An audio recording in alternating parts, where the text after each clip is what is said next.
Hello audience, আপনারা দেখতে পাচ্ছেন এখানে অনেকগুলো গুটি আছে আর এখানে একটা লাল গুটি আছে। আর এই লাল গুটিটা আমি সমস্ত বাধা পেরিয়ে এই লাল গুটিটা নিয়েই পকেটে পাবো।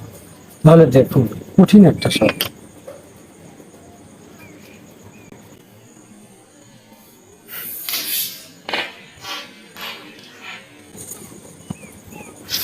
হ্যালো গাইস, আপনারা দেখতে পেলেন। হ্যালো গাইস, আপনারা কিন্তু নিজের চোখেই দেখলেন সমস্ত গুটির উপর দিয়ে এই লাল গুটিটা আমি এই পকেটে করলাম। আমার ভিডিও যদি আপনাদের ভালো লাগে তাহলে লাইক, কমেন্ট, শেয়ার করতে ভুলবেন না। ভালো থাকুন, সুস্থ থাকুন।